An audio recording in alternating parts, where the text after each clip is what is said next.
training where I worked in the emergency department doing psychological emergency evaluations.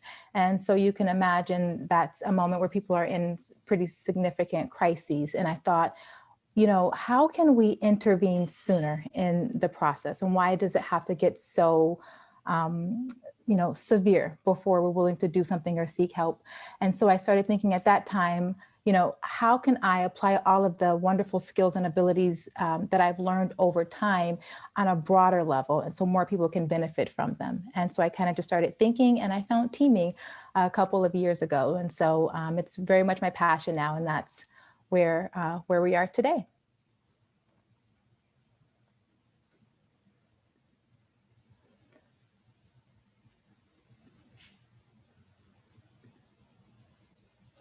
Okay, so just to give you an overview, today we are going to divide our session into two parts.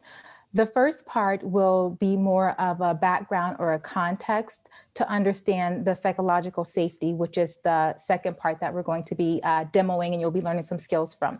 So again, this is just providing you a context and some things you might already know or be familiar with. And so those things I might just glaze over and share just briefly, and then other things that I think are important, I might spend a little bit more time or add a little bit more detail to.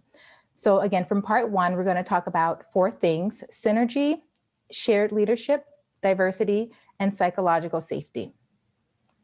Synergy, I'd like you to think about it as information. So the same way you might interact with your gas light in your car, where it comes on, and so your role is pretty much to understand, okay, this is here, what is it communicating to me? And once you understand what it's communicating, then you can respond effectively. So synergy is kind of the same way as it's something that you're kind of assessing, understanding where the levels are, and then how you want to respond to it. A little more formally here, a numbers illustration of synergy. So when you think about a team member, we can say maybe each one has a capacity of 5 to contribute. And so if everyone contributes their 5 from the 5 team members that we have here, we would have a total of 25. Interestingly enough, about synergy, you actually will get more than the sum of the individual efforts when you get to that place of synergy. What actually happens, however, is something more like this. So attaining synergy is pretty rare, and even getting the full capacity of what an individual team member is able to contribute doesn't always happen. And there's a number of reasons why that might be the case, but pretty much that's what process loss is. Basically, what you would expect from the capabilities of every single team member, you're getting less than that. So again, we would expect 5, and we're seeing here that we're getting 2 contributing 4, 1 contributing 3, another one only contributing 1. And so therefore you have process loss. Benchmarking is very common in organizations. And so if we assume, for example, you're performing at a level 17, we can kind of think about it as like energy efforts. And so your team is giving 17 units of energy combined. And benchmarking is like, okay, well, what is the next team in the same department doing? Oh, they're only giving 11. So we're doing okay because we're doing better than that other team.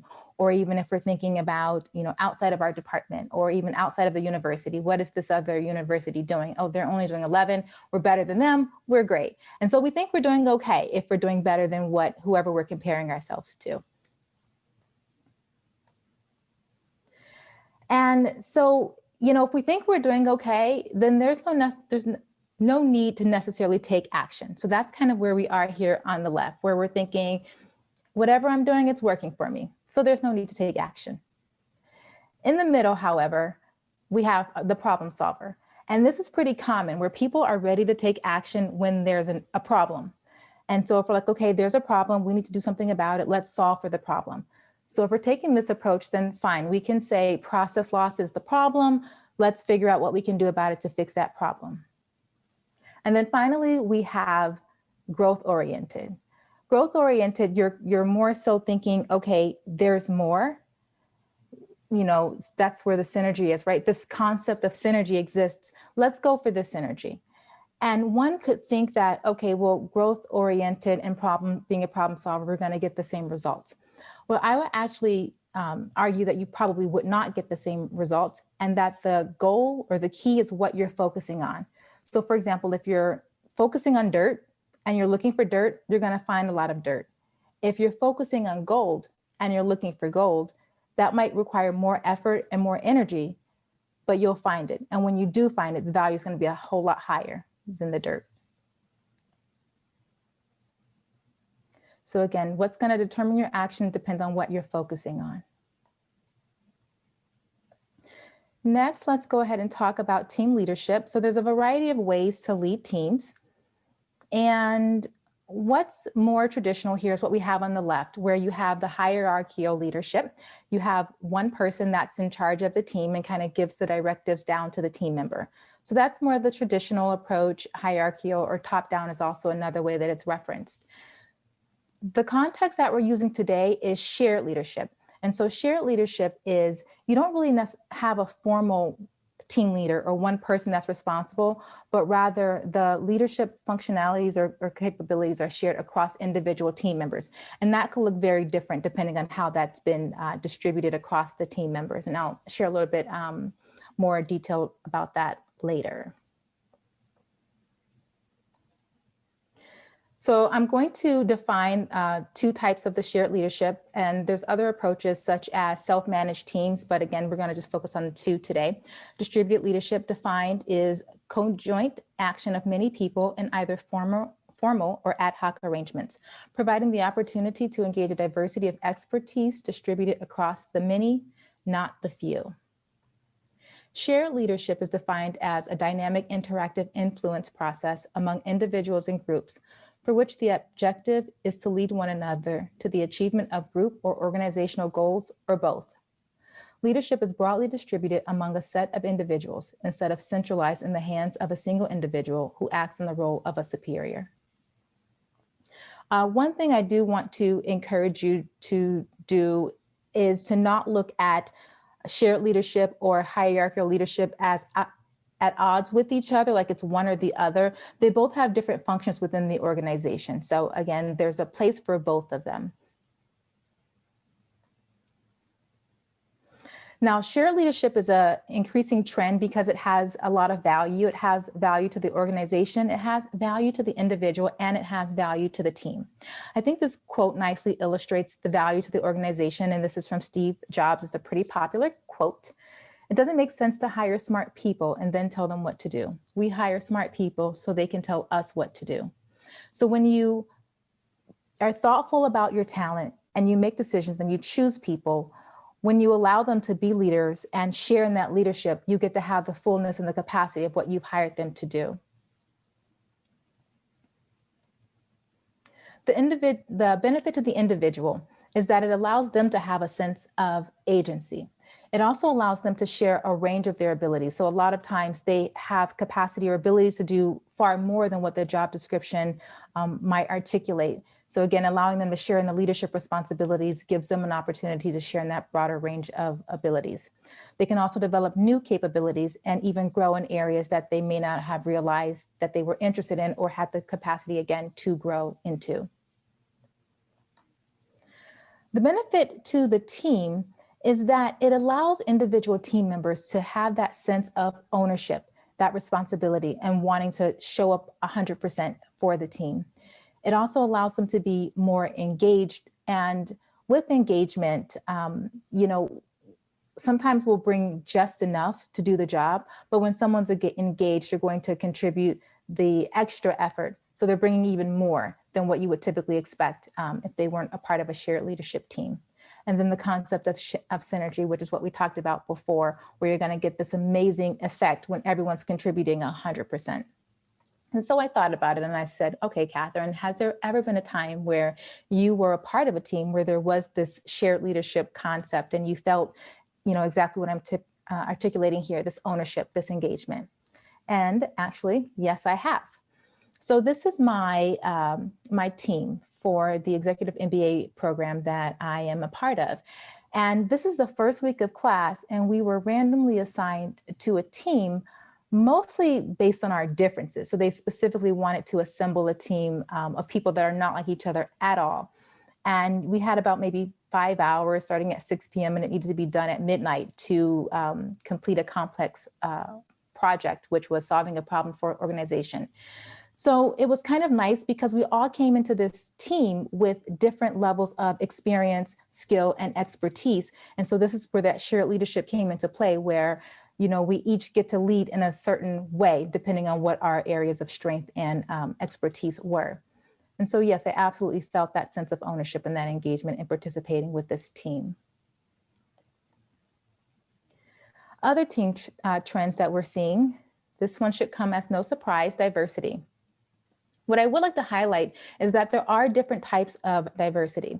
So the one we're commonly familiar with is variety diversity, and this is where we're getting our demographic diversity, such as ethnicity, gender, and other types of identities. Also, you'll see the areas of expertise. So that's common when you're thinking about cross-functional teams. We're bringing together people with different levels of expertise and hoping to be able to build and learn from each other there. The other type of diversity is separation. And this is, again, more recently, very common where people, there's differences along the lines of time zone, physical location, opinions, things like that. And then finally, disparity type of diversity, which is more vertical. And we're looking more along the lines of rank. An example of that would be an attending physician versus a resident. So what do we know about organizations and team diversity? We actually know a lot. I'm only going to highlight two things today, and that's going to be as it pertains to the organization. We've learned that teams that are more diverse actually perform better. And we're talking about like financial performance. They perform better than teams that have less diversity. The other thing I want to highlight is diversity as it pertains to teams. So teams that are diverse actually, they perform better when it comes to problem solving than if you had an expert solve that same problem.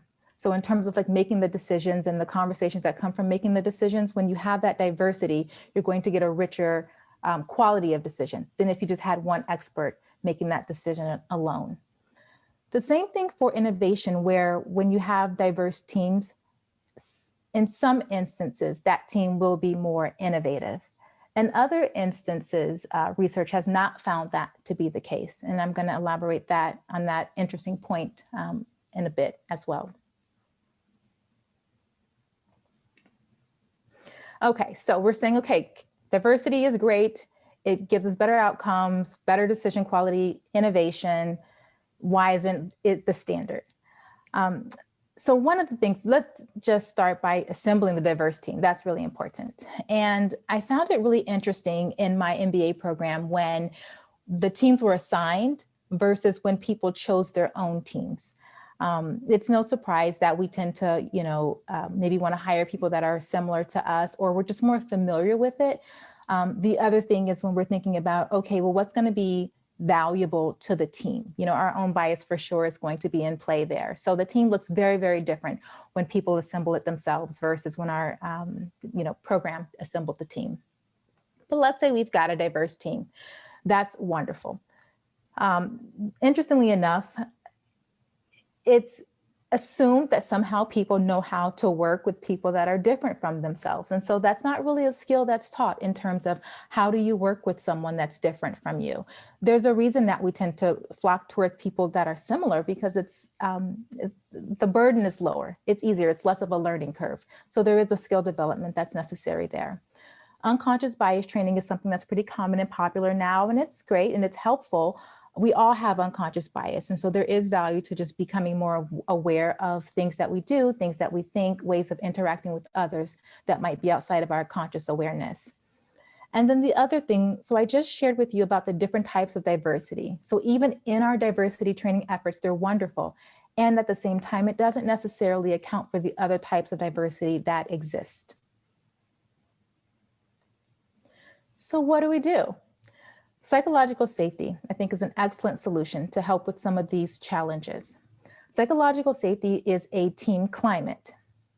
It's a belief that one is not at risk of embarrassment or rejection. The team has an environment that's conducive to interpersonal risk-taking, and asking for help, feedback, or information is not penalized. Individuals on the team are given the benefit of the doubt. They feel like they can be themselves, and they can put their focus on the shared goals of the team instead of their focus and their energy being on self-protection. That's exactly what you want with a team. You want people to be contributing all of their efforts for whatever that team goal is and not have to worry about, what would happen if I say this, will I be judged? Is it worth taking the risk? So psychological safety is essential to have on teams. So a lot of research has been done. Amy Edmondson is a very key person in this literature and research, and she's done a lot of research on psychological safety. So the research has found that it does support learning in teams. It also improves performance. It predicts engagement, and it also allows the diversity that exists on teams to be leveraged. So remember I said before where sometimes if you had diverse teams, you would see an outcome of them being more innovative and sometimes you would not. Well, when you have those conflicting outcomes in research, sometimes that indicates that there's something missing in the middle. There's like a mediator that's missing in the middle. So when they went looking for that, they did find that it absolutely was psychological safety. When there was psychological safety, you saw that innovation. When that psychological safety was not there, you didn't see that innovation.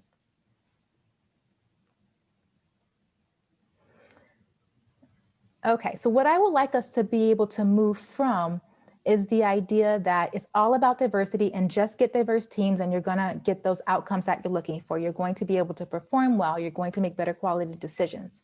So moving from that approach to diversity plus psychological safety will give you that collaboration, the innovation, and the effectiveness that teams desire. And so what we have here, this is the same team that you saw earlier, and we did win the case challenge. And importantly to note, our team was diverse and all the other teams were diverse as well.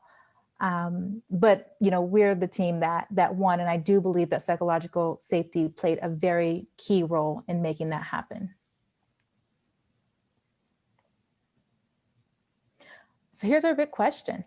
How does one create psychological safety in their team or group?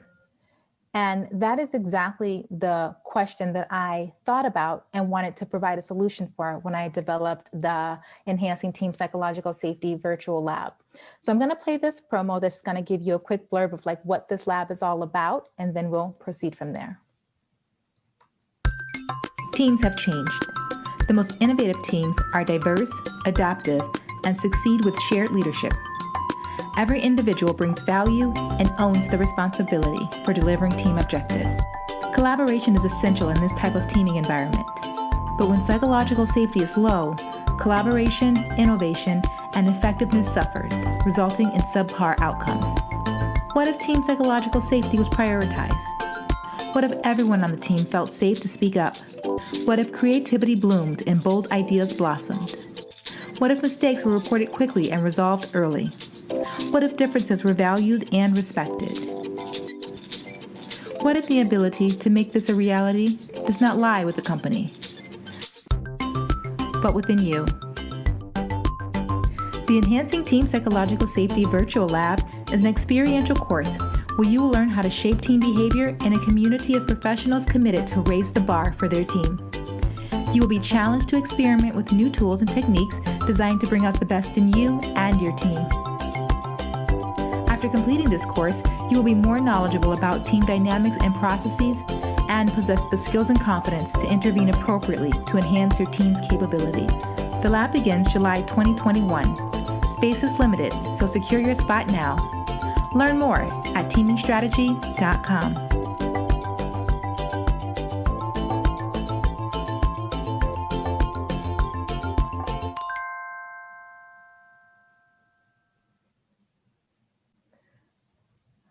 Okay, so I'd like to explain how this is different than things that are kind of already being done to enhance psychological safety in teams in general.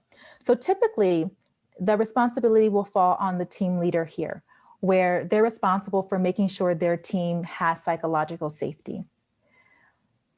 I am approaching it from a shared leadership approach, where you don't really have that leader whose responsibility it is, but rather you have a team and all of them have leadership capacity or capabilities in some form or another. So therefore, that ability or those skills to build the psychological safety will come from within the team, from the team members.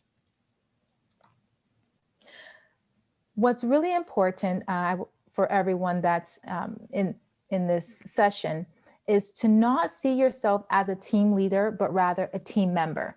So you might lead a team, but in some capacity, you are also a team member. So if I looked at in the circle in orange, for example, and I said this was me, this was my team. And so we would have an official leader in this illustration. However, our leader might say, you know, I really want to focus my energies on things outside of the team. So I want to trust you as the team members to lead the teams and make, you know, certain decisions and, you know, kind of be able to not give directives, but lead each other, basically, is what would happen. So it would still be a situation of shared leadership. What we have in the purple is not uncommon, and this is when you're looking at more of the cross-functional teams where you're getting people from like all over and you're having to come together for a common goal. So while there might be some form of rank, typically in that coming together, it's not the same. They're still kind of on the same playing field. That's kind of difficult. I would say, like when I think about the MBA program, for example, you have people that are used to being leaders in their organizations and leaders of teams. And so when they come together and now are expected to be on the same playing field with others, sometimes that can be very difficult. In the blue, when you have manager teams come together, again, same kind of situation, and higher level manager teams too. It's not uncommon for a very senior leader to maybe assemble a team or a group of individuals for a specific problem, and maybe that's all the direction that they're given, and then they have to work out everything else themselves. And so again, another situation where you'd be looking at shared leadership. So again, as we go through this, see yourself as part of a team, and whatever that might look like. So in closing, learning tools and strategies to facilitate psychological safety on any team you are a part of is a worthwhile pursuit towards synergy and optimal team effectiveness. All right, so now we're going to go ahead and get into part 2, which is the Enhancing Team Psychological Safety virtual demo.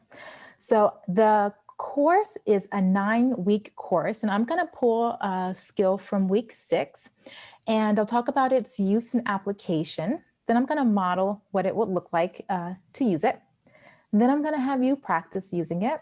We will, you'll go out to breakout rooms, you'll come back, we'll discuss it, talk to you about next steps, and then we'll leave maybe about 10 minutes at the end for questions and answers that you will be able to put in the chat. So if anything comes up, feel free to throw it in the chat, and then we will answer those at the end.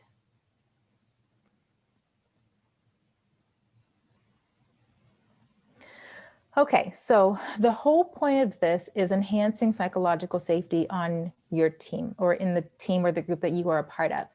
And there's a reason why psychological safety is not there, and pretty much it has to do with behavior or speech that may be coming from the team members.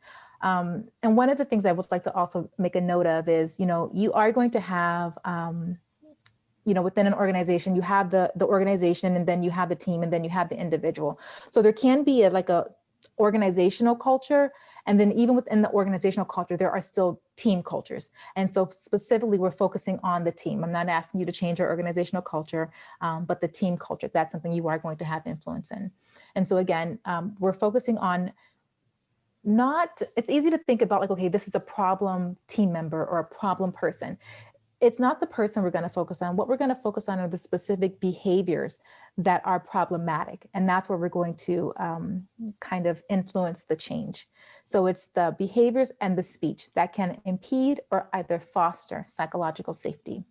And specifically, the skill you're going to learn today, if I think about a specific profile of behavior, where sometimes what happens is someone will speak in a team or in a group as though they are the authority on something. And as though they're speaking facts about it and not really allowing space for any alternate opinions. That's not uncommon, and it can be very dominating sometimes, depending on the group or the team that you're in.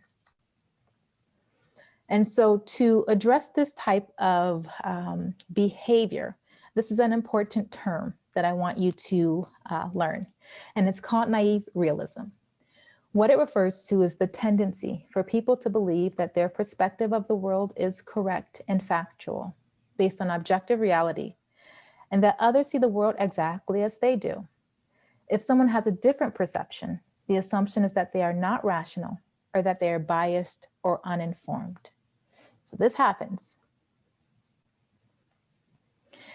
The reality is that human perception is actually subjective. And again, people will believe that what they're speaking is fact. And just because they think it's a fact, it doesn't mean it's a fact. It's still an opinion. And then the other thing is, I would want you to practice is like not judging. So not judging what they're saying of like, okay, well, what they're saying is wrong and what I think is right or my experiences are right, but more so kind of being able to zoom out a little bit and understanding that, okay, they're sharing a perspective. We said it's not a fact, it's an opinion. But what that also does is it allows you to have a perspective or an opinion as well. And so we're saying what they're saying is valid, what I'm saying is also valid. So the skill that I would like you to use is called speaking from experience. So speaking from your own experience. And you are going to use this specific skill when you would like to contribute to a conversation, when something's being said that you would like to challenge, or you would like to offer an alternate viewpoint. So for example, if you're practicing speaking from experience, you might say, and someone's, again, they've stated something like it's just a fact. You'd say, in my experience, and then you proceed with whatever you'd like to say going forward. By adding the in my experience, you're starting the sentence by saying, you just shared your experience, in my experience, and then you're kind of opening it up to say how it's been different. So again, you're not debasing someone, but you are kind of highlighting that they just shared an experience, not a fact. Another way is if you want to bring someone else into the conversation or into the group. So that's where I'm curious, Kim, what has your experience been? So that's when you're going to just, highlight someone else, especially if you know someone has had a different experience, or maybe that person's feeling hesitant to speak up because they can't really relate to what's being said. And so this is you, again, facilitating psychological safety, bringing that person in by saying, I'm curious, so-and-so, what has your experience been? And you're inviting them to then share. The benefit of this approach is, no one can really argue with you. So it's not like, okay, this person's sharing a fact and now you have to be super knowledgeable or know everything in order to contribute. If they're sharing an opinion, you can share your opinion or your experience, and you are the authority on your experience. So there's no arguing to be had there. And then the other thing that I talked about is that both experiences can be valid. So it doesn't have to be a tug of war situation. Both can exist. Okay, so I am going to model what this looks like, and then I'm going to have you all practice. I'm going to play a clip from The Office, and what I'm going to be looking for, what I call faux facts. And so again, they might come off as facts, they're not facts, faux facts, or assumed authority. Again, this happens for sure in teams where someone's just taking liberty or taking authority over you or over the group that hasn't really been delegated to them. So these are things that I'm looking for. And then I'm going to share with you what I would say, and then some important tips before I have you all give it a try. And the clip is a minute and 15 seconds. So I'll go ahead and do that.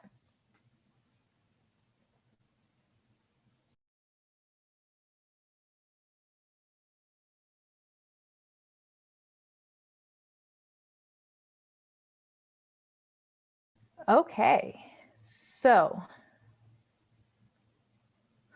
what would I say? So Oscar said, the note is so holier than thou.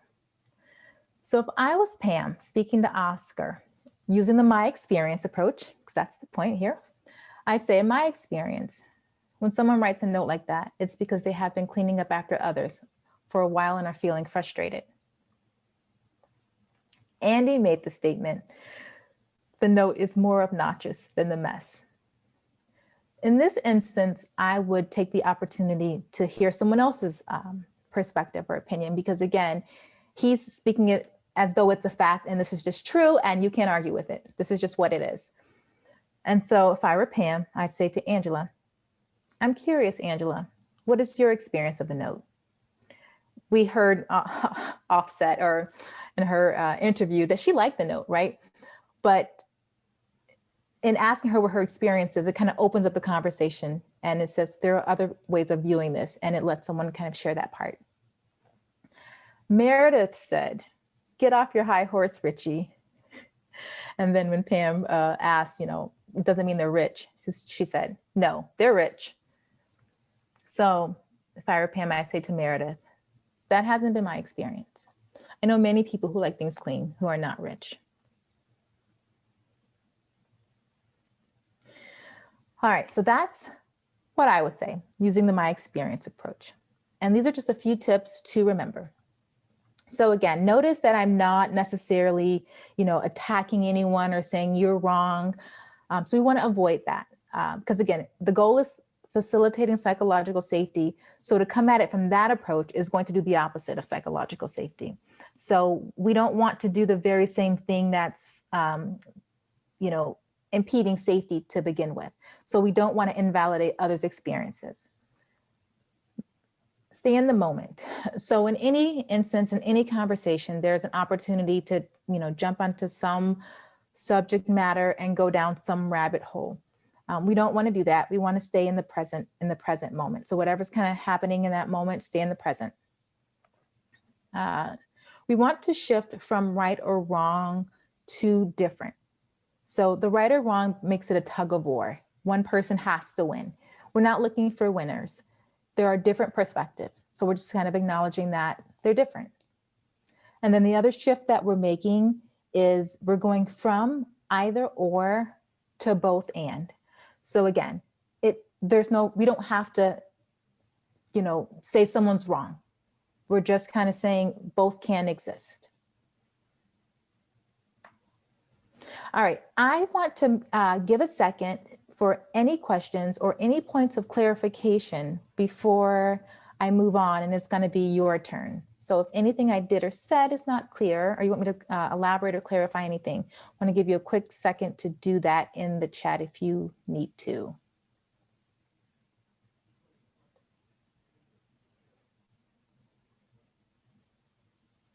Good? Okay. Okay, so next what's going to happen is we're going to watch another video clip. And then I want you to observe the faux facts, assumptions, instances of invalidation. And then I'll have you, I'll give a few minutes. I want you to record your response using the my experience approach. And then I'm going to send you into breakout rooms and I want you to share what you wrote down. And then we'll bring you back. Okay, so I'm going to play the second clip. It's going to be 3 minutes and 59 seconds of the clip. And what you are doing, again, you're observing. So you're looking for the invalidating behaviors. And I've used the word invalidating a couple times. And so what I mean by it in this instance is pretty much when someone's taking a risk to speak up or say something, if that's being punished in some way. So that's what you're looking for, invalidating behaviors, unhelpful behaviors, faux facts, or instances of naive realism. So look for that, and then I'll bring you back.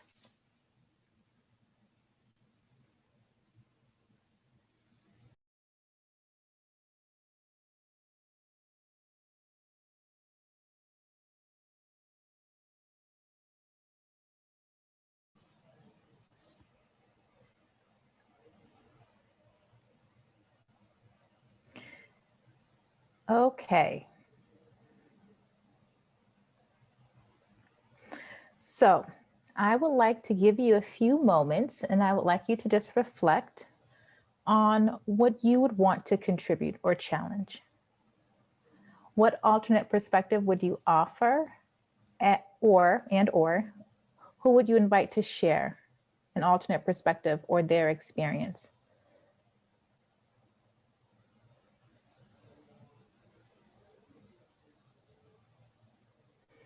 And then as you reflect on those things, go ahead and record using the my experience approach, what you would say and to whom you would say it to.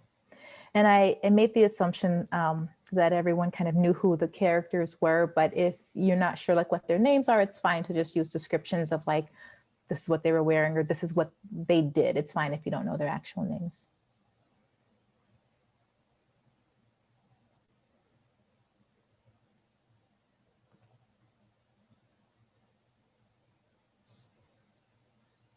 And I'll give about 30 seconds for you to kind of think about that and record.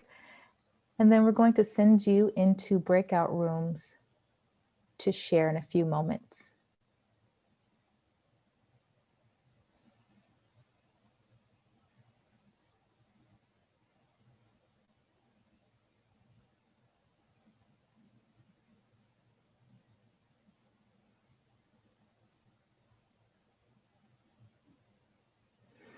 And what I would like you to do when you're in your breakout rooms is it's very important for you to verbally say what you would share.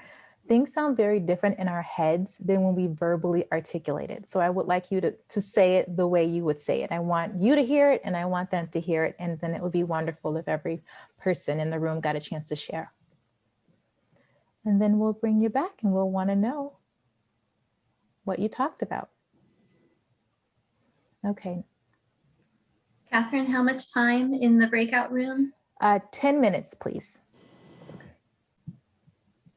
Great. So I'm going to move everyone into breakout rooms right now, and you'll have 10 minutes and we'll give you a 1-minute warning.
back. All righty, welcome back, everyone. So I am very interested in sharing, hearing your experience. So if you are willing to volunteer to share out, go ahead and raise your virtual hand. And specifically, I have here on the left what I would love to have you include in your sharing. The specific behaviors that you identified and kind of what you said. And then the third thing I'm wondering about too is in your breakout rooms, if people kind of picked up the same thing or if you picked up different things and had different things to say. So please share that as well. And I'm going to ask Lisa to just go ahead and call based on who she sees. Great, let's start with Zoe and then next will be Jordan. Hi, from UCSC over here. So I thought, and my group agreed with me, that the faux fact would be basically that oven mitt has less value than an expensive gift. And what the woman who made the gift could have said is, in my experience, a handmade gift is more valuable than an expensive one. But we also, we just talked about how the boss sort of changed the game. We thought maybe people didn't want to challenge him as a leader, even though they could have said, in my experience, Secret Santa mint gift doesn't work when you switch it to a Yankee exchange. But we were like, no one would actually challenge him, we thought. But there were a lot of, all the gifts were kind of funny. Yeah, thank you so much for sharing, Zoe. And I'm curious. I appreciate what you're saying, and acknowledging the reality of how things feel in real life, right? And so we can say, oh, we'll say this, in role playing, but what one would actually say in real life. And so I'm thinking about it a little bit. And in this instance, Michael is I guess, their leader. But in the context of the Yankee swap, right, he needs them all to play for there to be a Yankee swap. I'm wondering if there's a different way to say it where maybe we're not challenging Michael, but we're acknowledging that it's not as fun when someone spends 5 times or 20 times as much on their gift. What do you think, Zoe? I know I'm putting you on the spot a little bit here, but I'm pushing. Well, yeah, and because he broke the rules, the Michael the boss, because he spent a lot of money, and so the people who are getting old shirts or anything in the $20 range are going to feel like they're missing out, and it makes it feel unfair, kind of. Yeah. I love that point, right? Because that's something to highlight. In my experience, when people get gifts that are well below, they feel like they're missing out, right? So you're pulling out something else that's happening in the moment, just beyond, the what's on the surface. There's an impact that it's having to other people in the team. So that was a great point that you're kind of highlighting that. Right on. Thank you. All right, Jordan, you're up. Hello, everyone. I'm an undergraduate major advisor for the Departments of Integrated Biology, Molecular and Cell Biology here at UC Berkeley. Very nice to see everyone. And yeah, the first thing I thought was the faux facts was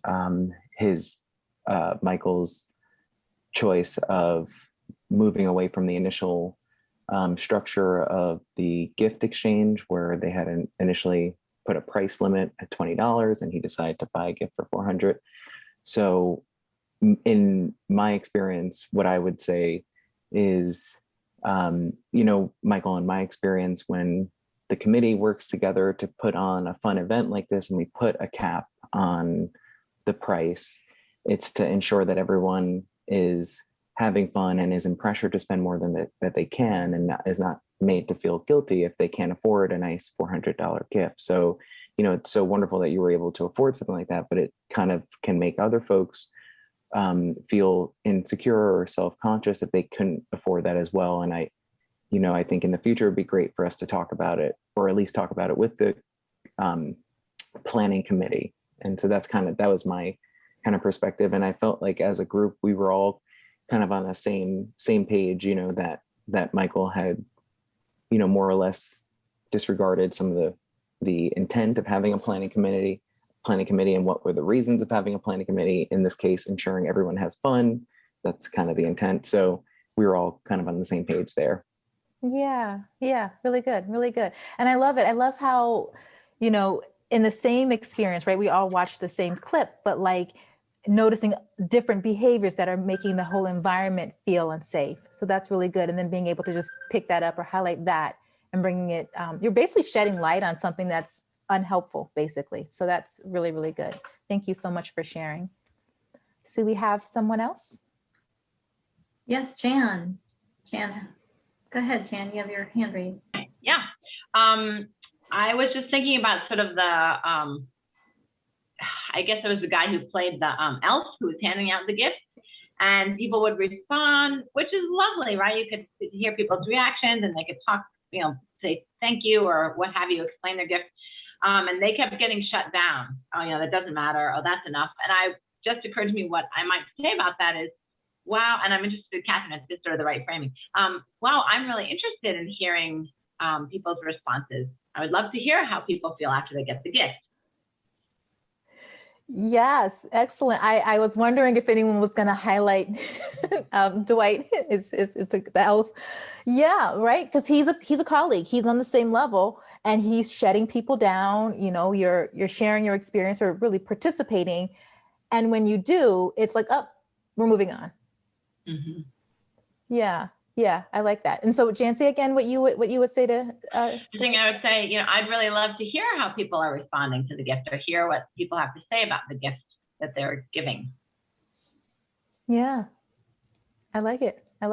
Yeah, that's perfect. If I were going to force it into my experience approach, which of course you don't have to, because again, the purpose is about psychological safety, and I think that would absolutely accomplish that. In my experience, and I can say this genuinely because my household was very loud, and we would take hours to open gifts specifically because we allowed for the ooh and ahs. But yeah, my experience, it's more fun when people have a chance to respond to the gift or to respond to their appreciation. And again, if Michael is saying the goal is to have fun, in my experience, people have more fun when, and that's another good point. Again, because our goal is psychological safety, if you can tie it to whatever the group goal is. If we're saying the goal of the group is to have fun, in my experience, this has been something that has been helpful to that goal. That's another beautiful part is that, with the psychological safety and you as a leader facilitating it within a team context, it's not about you. It really is about the team. And so it really helps you to zoom out and focus on okay, how is this impacting the team and what would be more helpful to the team? Great job, everyone. And thank you for those that volunteered. I really appreciate it because we would have sat in silence for, 5-10 minutes. So thank you. All right. So we're going to wrap it up here.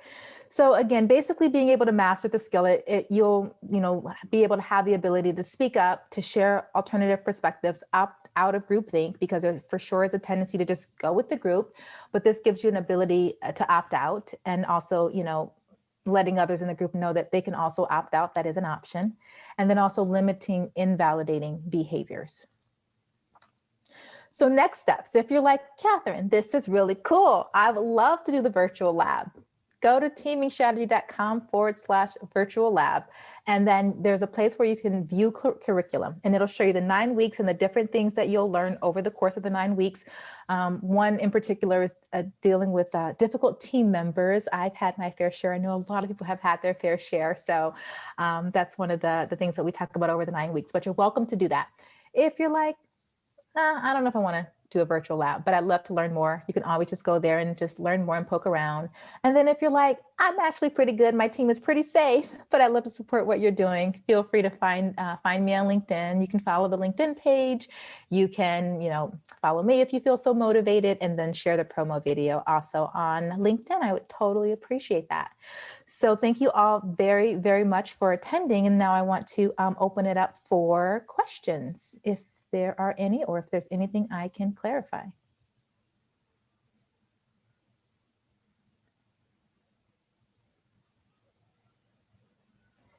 Lisa, you're welcome to call on whomever, or if there's anything in the Marla. chat, but I see a hand. Okay. Yeah, great. Marla. Yeah, hi. Thank you so much for this and for this whole day and for the opportunity. I'm a UCSD person, and so I'm so grateful to have the access to this information. I would love, as I talked about in my small group, I'm often the low man on the totem pole, low woman on the totem pole, so to speak, because I'm usually in a room with faculty, academics, and I'm staff.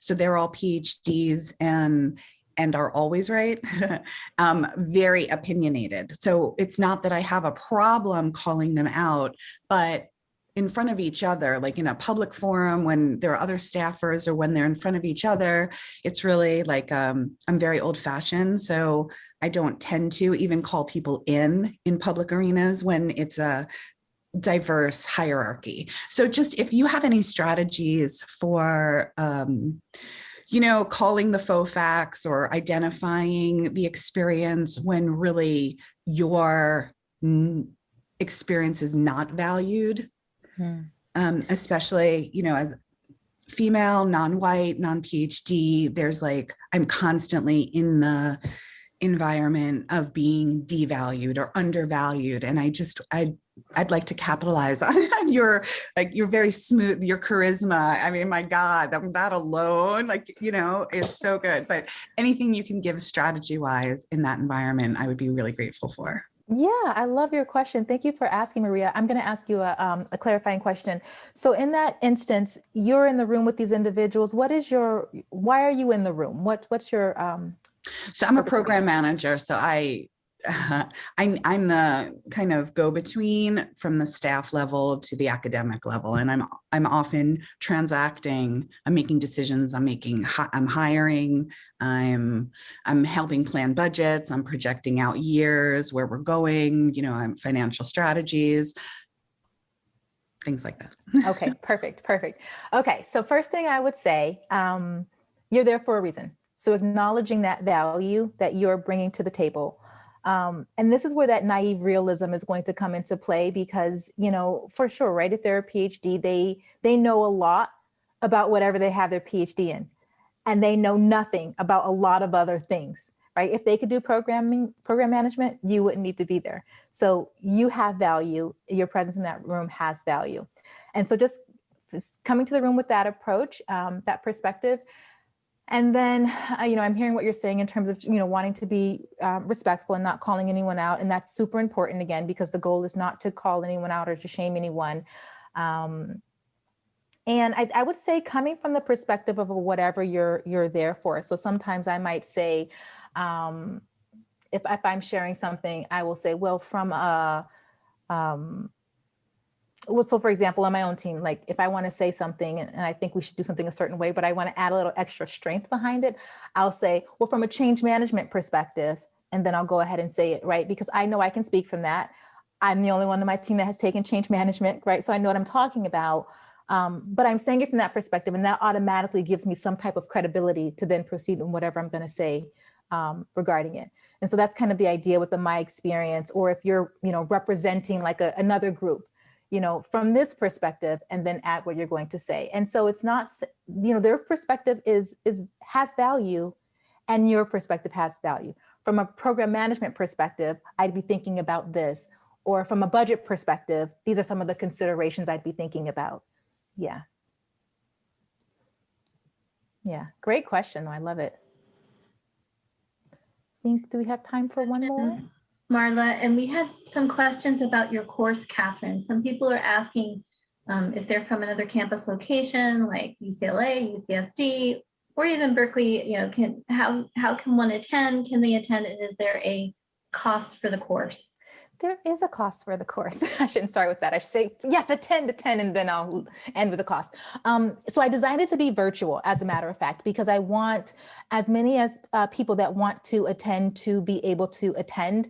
Again, I think the skills are so very valuable, and part of me realizing the value is from my own experience, is being a part of teams where I'm literally having to say, you know, I learned this at Berkeley and, you know, Haas and all this stuff. I'm having to name drop because you have so little value from what I can contribute, yet the need for what I can contribute is so high. So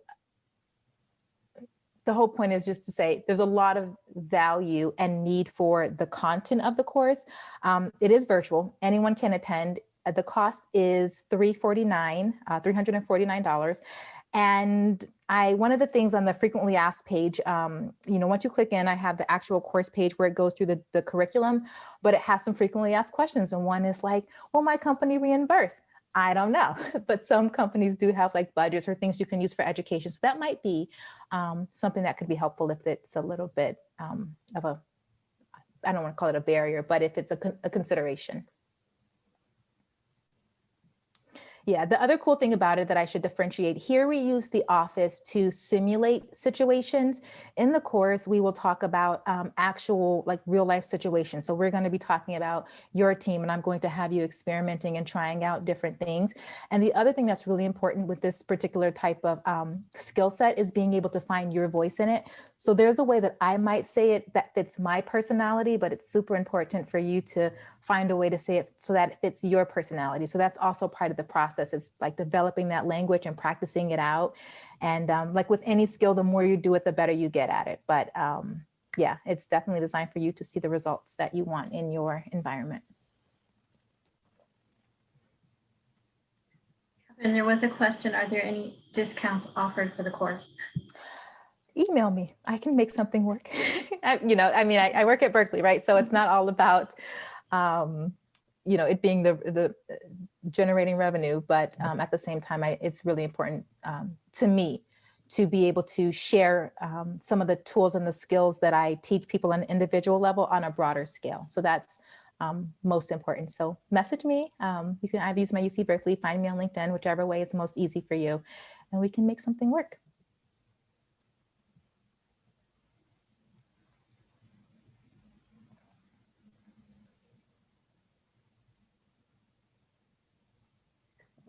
There aren't any other questions. All right. Catherine, I want to thank you so much for sharing this very helpful information.